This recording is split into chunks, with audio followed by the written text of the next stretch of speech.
Welcome to the Dhara's kitchen. તો આજે હું તમને ટેસ્ટી અને ચટપટા ઘૂઘરાની રેસીપી આપીશ.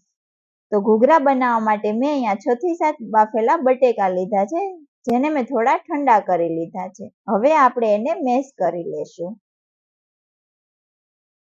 બટેકા મેશ થઈ ગયા છે. હવે આપણે એમાં બાફેલા વટાણા લઈ લેશું. તમે ફ્રોઝન વટાણાનો પણ ઉપયોગ કરી શકો છો. ધાણા લઈ લેશું, મરચીની પેસ્ટ લઈ લેશું, આદુની પેસ્ટ લઈ લેશું, લાલ મરચું પાવડર 1 ચમચી, શેકેલા જીરાનો પાવડર 1 ચમચી, સંચળ 1 ચમચી, આમચૂર પાવડર. આમચૂર પાવડરથી બહુ સરસ ટેસ્ટ આવશે. મીઠું સ્વાદ અનુસાર, ગરમ મસાલો. બધા મસાલા એડ થઈ ગયા છે. હવે આપણે એને બરાબર મિક્સ કરી લેશું.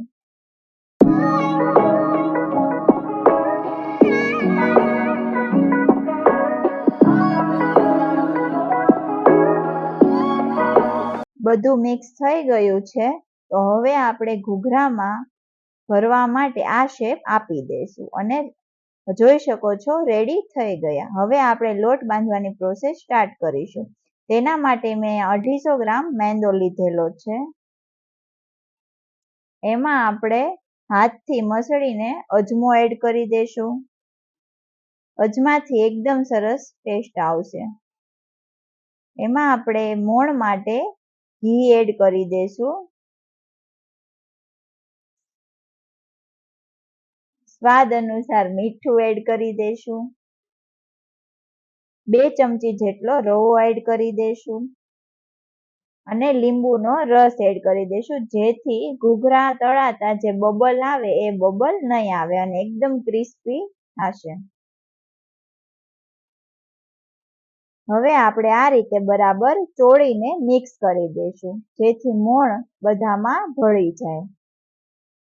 જોઈ શકો છો મોણ બરાબર મિક્સ થઈ ગયું છે.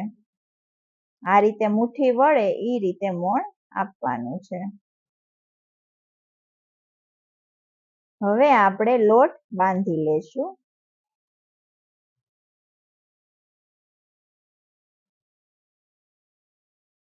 આ રીતે થોડું થોડું પાણી એડ કરતા કરતા લોટ રેડી કરી લેશું.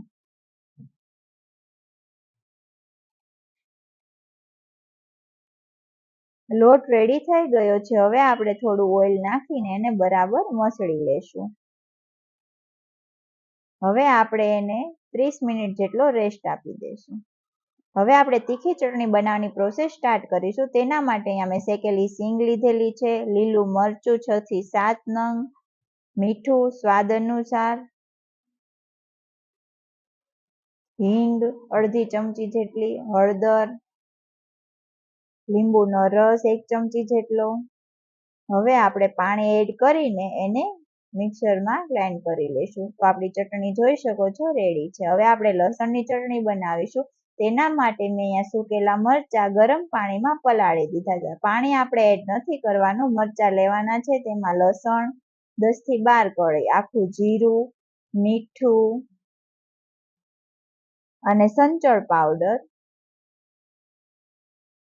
પાણી એડ કરીને આપણે એને પીસી લેશું. હવે આપણે આંબલીની ચટણી, ગળી ચટણી બનાવવા માટે મેં અહીંયા ગોળ અને આંબલી લઈ લીધું છે. હવે આપણે એમાં સંચળ પાવડર, લાલ મરચું પાવડર,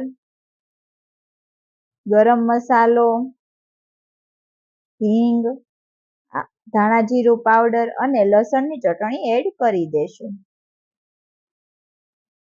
હવે આપણે કુકર બંધ કરીને 4 થી 5 સીટી કરી લેશું. આપણે લોટને રેસ્ટ આપ્યા પછી જોઈ શકો છો લોટ એકદમ સરસ થઈ ગયો છે. હવે આપણે નાની નાની પૂરી વણી લેશું.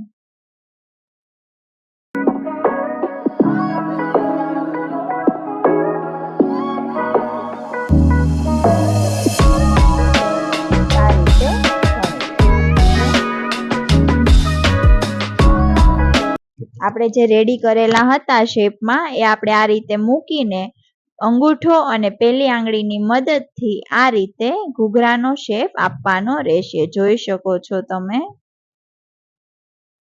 તમે મશીનનો ઉપયોગ પણ કરી શકો છો, પણ હાથથી એકદમ સરસ થશે. આ રીતે બધા રેડી કરી લેશું. રેડી થઈ ગયા છે. હવે તેલ પણ ગરમ થઈ ગયું છે. હવે આપણે 1 by 1 નાખી દઈશું અને લો ફ્લેમ પર એકદમ બદામી કલરના થાય ત્યાં સુધી તળવાના રહેશે.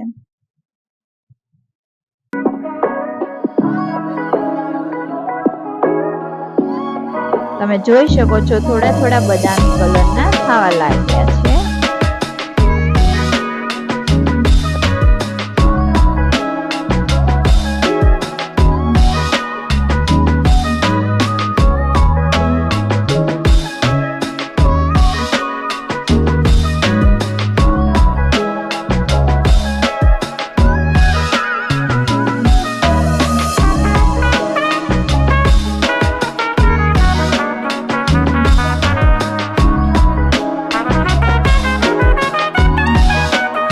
મારી રેસીપી પસંદ આવી હોય તો મારી ચેનલને સબસ્ક્રાઇબ કરો, લાઈક કરો, શેર કરો અને કમેન્ટ કરો. Thank you.